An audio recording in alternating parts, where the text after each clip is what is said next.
अजीब सी महक हवा में घुल जाती थी। वहीं एक कोना था जहां हर शाम एक स्टॉल लगाता था। ये स्टॉल बीते पिछले 3 सालों से उसी जगह पर लग रहा था। स्टॉल पर काम करने वाले का नाम था सुरेश। आओ बेटा, आओ, टिक्की बर्गर खाओ। इतना स्वादिष्ट है, तुम बार बार खाओगे और लेकर भी जाओगे। ये सुरेश इतनी अच्छी टिक्की बनाएगा और साथ में बर्गर भी देगा। मेरे टिक्की बर्गर और कहीं नहीं मिलेंगे। और ये बात बिल्कुल सही थी। सुरेश के यहाँ जो भी टिक्की खाता था वो घर के लिए पैक करवा कर जरूर लेकर जाता था। उसकी हर एक चीज में स्वाद था। वो हर कॉलेज में फेमस था सुरेश टिक्की वाले के नाम से। सुबह से लगाने के बाद उसका काम रात 10 बजे खत्म होता। तब तक सब शांत हो जाता। ऐसे ही एक दिन सुरेश काम कर रहा था, तभी एक ग्राहक आ गया। भैया, एक टिक्की बर्गर मिलेगा क्या? जी बिल्कुल, उसी के लिए तो खड़ा हूँ। ऐसे करते करते कब रात हुई सुरेश को पता ही नहीं चला। अब उसके घर जाने का समय आ चुका था। तभी एक ग्राहक आया और बोला, हाय साहब, कुछ खाने को है क्या? माफ कीजिए, लेकिन अब 10 बज चुके हैं, मुझे अब जाना होगा। सामान बेचने का समय खत्म हो गया है। ठीक है भैया, मुझे बहुत भूख लगी थी और अब सब बंद हो चुका है। बस आप ही देखें तो सोचा आपसे पूछ लूं एक बार। ग्राहक की बात सुनकर सुरेश को अब दया आ गई। उसने झट से तवा बिठाया और 1-2 आलू जो बचे थे उनसे टिक्की बनाई और बर्गर में भरकर उसने ग्राहक को दे दिया। आपका बहुत बहुत शुक्रिया भैया, भगवान आपका भला करे। ये लीजिए पैसे। नहीं, कोई बात नहीं, ये मेरी तरफ से आपके लिए। लेकिन ये सब करने में सुरेश को 11 बज गए। वो जल्दी जल्दी घर जाने लगा। आज उसके पास उसका ठेला भी था क्योंकि वो उसको पेंट करना चाहता था। तभी जाने कहां से एक ट्रक आया और उसने सुरेश के साथ उसके ठेले को भी उड़ा दिया। हे भगवान, ये तूने क्या किया? तूने एक ही पल में मेरा सब कुछ छीन लिया। अब मेरा परिवार कैसे रहेगा? मैंने तो कभी किसी का बुरा नहीं किया था, कभी भी गलत नहीं सोचा था। सुरेश बैठकर बहुत रोता है। अगली सुबह उसी के सामने से उसकी बॉडी को उठाकर लोग ले जाते हैं। सुरेश अब एक भूत बन चुका था। सुरेश का भूत वहीं बैठा सब देख रहा होता है। वो किसी को नहीं दिखता।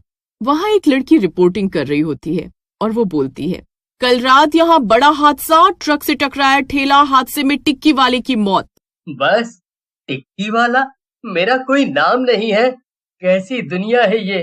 कॉलेज के कुछ बच्चों ने अफसोस जताया। कितना अच्छा और स्वादिष्ट खाना बनाया करते थे सुरेश भैया। उनकी टिक्की बर्गर बहुत याद आएगी। बहुत मिस करूंगी मैं उनका टिक्की बर्गर। लेकिन समय के साथ सबने सुरेश को भुला दिया। अब सुरेश तो जा चुका था, जिसका सबूत अगले दिन लोगों को मिल गया था। जब सुरेश का अधजला शव लोगों को मिला तब वो जगह अब खाली रहने लगी। वहां कोई कुछ नहीं बेचता था। सुरेश का भूत बस अब रातों में लोगों को दिखता था। एक दिन भूतिया सुरेश सड़क के किनारे बैठा था, तभी एक लड़का वहां से निकल रहा था।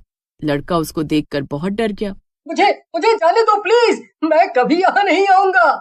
अरे डर क्यों रहे हो? आप शांत हो जाओ, मैं आपको कुछ नहीं करूंगा। काश अगर मैं लोगों को दिन में देख पाता तो मैं अपना काम फिर से शुरू कर देता और लोग डरते भी नहीं। अब सुरेश को मरे हुए 1 साल हो चुके थे। लोग उसको आते जाते देखते और डरते। जब उसने दिखने की बात बोली तो ये बात बोलते ही अचानक उसके सामने एक आदमी आया और बोला, हाय साहब, ये महिला कॉलेज कहाँ होगा? क्या तुम मुझे देख सकते हो? क्यों, आप भूत हो क्या? अरे नहीं, बस ऐसे ही। आप जाइए। बता दो भाई, कॉलेज कहाँ है? आगे से दाईं ओर मुड़ जाना, बस स्टॉप के पीछे ही है वो कॉलेज। अब मैं दोबारा अपना स्टॉल लगा सकता हूँ। भूतिया सुरेश ने जब अपनी जेब टटोली तो उसको पैसे मिले जो उसने आखिरी दिन कमाए थे। वो भागकर सामान ले आता है।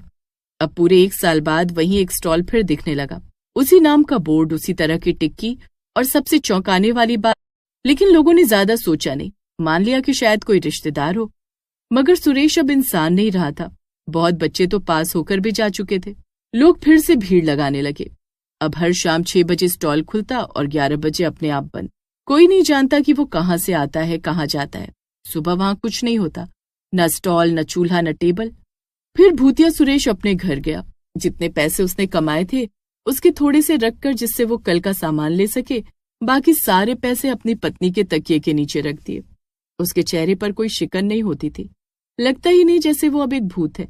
हर ग्राहक को देखकर मुस्कुराता और कहता, क्यों बाबूजी, आज नहीं खाएंगे? एक दिन उसको एक ग्राहक बड़े दिनों बाद दिखाई दिया।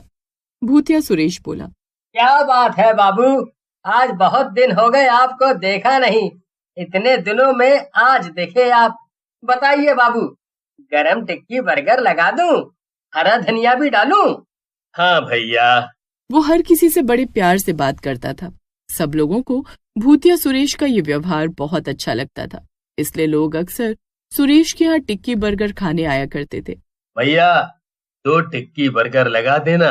एक टिक्की बर्गर कितने का है?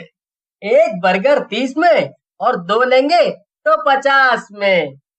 वाह, इससे तो मेरा 10 रुपए का फायदा हो गया। आप तो मुझे 2 ही टिक्की बर्गर पैक करके दे दीजिए। जी जरूर, आप थोड़ी देर रुकिए, मैं अभी बनाकर देता हूँ। सब ठीक चल रहा था, लेकिन सुरेश में एक बात तो थी, वो ग्राहक के पैसे खुद नहीं लेता, बल्कि सामने रखे डिब्बे में ग्राहक पैसे डालता। किसी को कभी उसके हाथ छूते नहीं दिखे। असल में अगर वो किसी भी इंसान को छूता तो उन्हें पता चल जाता कि सुरेश भूत है, क्योंकि वो बहुत ठंडा रहता था। भैया एक बात समझ नहीं आती है, आप कभी भी पैसे हाथ में क्यों नहीं लेते हैं और ना बर्गर हाथ में पकड़ाते हैं? कोई बात है क्या? भूतिया सुरेश थोड़ा सा घबराया और फिर हंसते हुए बोला, नहीं नहीं भाई साहब, ऐसी कोई बात नहीं है। बस थोड़ी सफाई का ध्यान ज्यादा रखता हूँ मैं। आखिर हम साफ सफाई नहीं रखेंगे तो आप लोग कैसे सुरक्षित रहेंगे? हैं? वैसे भी अब लोग भी देख कर खाते हैं कि कौन कितनी सफाई से बनाता है, हैं? वहां भी ज्यादा दिन नहीं हुए थे सुरेश को टिक्की बर्गर बनाते हुए कि एक दिन कॉलेज की छात्रा रितिका, जो हर शाम उस स्टॉल से बर्गर खाया करती थी, एक दिन नोटिस करती है कि भूतिया सुरेश की परछाई नहीं पड़ती। रितिका अपने मन ही मन में बोलती है, ये तो बहुत अजीब बात है, सबकी परछाई दिख रही है लेकिन भैया की परछाई तो पड़ ही नहीं रही।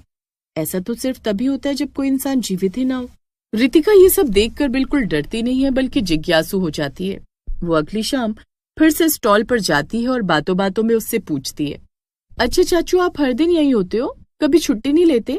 या कभी बीमार नहीं पड़ते, या कोई काम जिससे आपको छुट्टी लेने की जरूरत महसूस हो? क्या कभी ऐसा नहीं हुआ?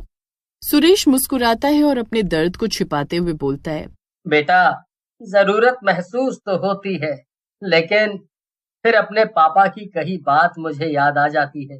बेटा, वो हमें बचपन में कहा करते थे कि भूख कभी छुट्टी नहीं लेती बेटा, इसीलिए मैं कभी भी छुट्टी लेना पसंद नहीं करता हूँ। उनकी बात मेरे दिमाग में हमेशा आती है जब जब मैं बीमार पड़ता हूँ। रितिका का शक गहरा हो चुका था। वो अपने दोस्तों के साथ मिलकर एक रात स्टॉल के पास छुपकर बैठी। रात 12 बजे के बाद स्टॉल बंद हो चुका था, लेकिन सुरेश वहीं खड़ा था। ये कितना खतरनाक है, हम इसके टिक्की बर्गर खाते, मुझे तो उल्टी आ रही है। भूतिया सुरेश हमेशा की तरह सड़क के किनारे बैठा था। तभी वहां एक लड़की प्रिया की स्कूटी खराब हो गई। ओहो, स्कूटी को आज ही खराब होना था। तभी उसको सुरेश ने देखा। उसने सोचा इसकी मदद कर दी जाए, लेकिन जैसे प्रिया ने सुरेश को देखा तो वो वहीं बेहोश हो गई। उसने उसको उठाकर अस्पताल पहुंचा दिया। रितिका और उसके दोस्त उसका पीछा करते हैं और सब कुछ देखते हैं। अगली सुबह भी सुरेश अपना ठेला लगाता है उसी जज्बे के साथ। रितिका ने आखिरी बार भूतिया सुरेश से पूछा, तुम क्यों नहीं छोड़ते ये दुनिया? क्या तुम मुक्त नहीं होना चाहते? भूतिया सुरेश की आंखों में आंसू थे, लेकिन होठों पर वही पुरानी मुस्कान।